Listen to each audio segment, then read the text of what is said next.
ভোটে পুলিশের ওপর হামলার অভিযোগ, গ্রেপ্তার বিজেপি যুব মোর্চার এক সদস্য।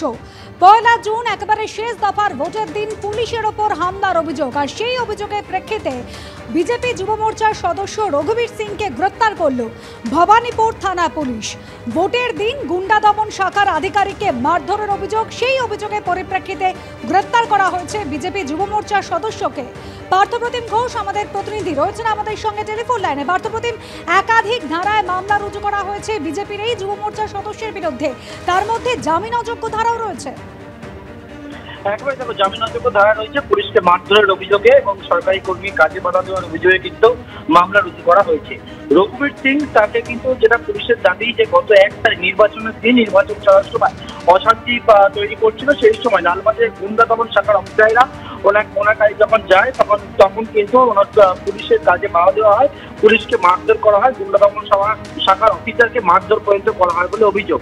এবং এর পরবর্তীকালে আজকে বিকেল বেলা ভবানীপুর থানার পুলিশ এই রঘুবীর সিং বিজেপি যুব মোর্চার সদস্য, তা ওনাকে কিন্তু গ্রেপ্তার করা হয়েছে। ওনাকে গ্রেপ্তার করেছে গুন্ডা দমন শাখার অফিসারকে মারধর করার অভিযোগে। যদিও বিজেপির তরফ থেকে যে বিষয়টা বলা হচ্ছে যে গোটা বিষয়টা ফাঁসানো হয়েছে এবং জোর করে কিন্তু এই গ্রেপ্তারি করা হয়েছে, তেমনটাই কিন্তু বিজেপির তরফ থেকে জানানো হচ্ছে।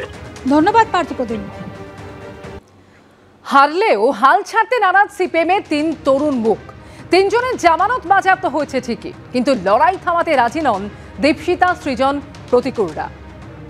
৩ জনই এবারের নির্বাচনে পরাজিত হয়েছে এবং ৩ জনেরই জামানত জব্দ হয়েছে, ফলে তাদের মধ্যে অনেক মিল। তাই তো, যে মানুষ যদি রায় দিতে পারে, রেজাল্ট অন্য কিছু হতে পারতো। মানুষ ম্যাক্সিমাম জায়গায় মানুষ রায় দিতে পারেনি। আমাদের মধ্যে সবচেয়ে বড় যেটা মিল, তা হলো আমরা লাল ঝান্ডার প্রার্থী। আমাদের রাজনীতিতে আসার পিছনে এমএলএ এমপি হওয়ার, চেয়ারের লোভ, কাটমানি খাওয়ার লোভ ইত্যাদি কিচ্ছু নেই। আপনিও কি মনে করেন যে যাদবপুরের মানুষ ভোট দিতে পারেন? যে মানুষ পাশে থেকেছেন, সমর্থন করেছেন, বলেছেন যে তোমরা ঠিক বলছো, কিন্তু ভরসা রাখতে পারেননি, সেই মানুষ আগামী দিনে ভরসা করবেন। সেই আস্থা জয় করে আনা আমাদের কাজ। প্রচুর মানুষ দীপশিতাকে ঘিরে তারা মিছিল করছেন, মিটিং করছেন, সব করেছেন, কিন্তু ভোটটা দেন। আমার শ্রীরামপুরে আমরা প্রায় ৮৬,০০০ ভোট বেশি পেয়েছি। সেই মানুষগুলো তো আকাশ থেকে আসেননি। যে মানুষ আগেরবার তৃণমূলকে ভোট দিয়েছেন, বিজেপিকে ভোট দিয়েছেন, সেই মানুষই তার সিদ্ধান্তের পরিবর্তন করে লাল ঝান্ডায় ভোট করেছে। শূন্যের গেরেও কাটলো না এবারও।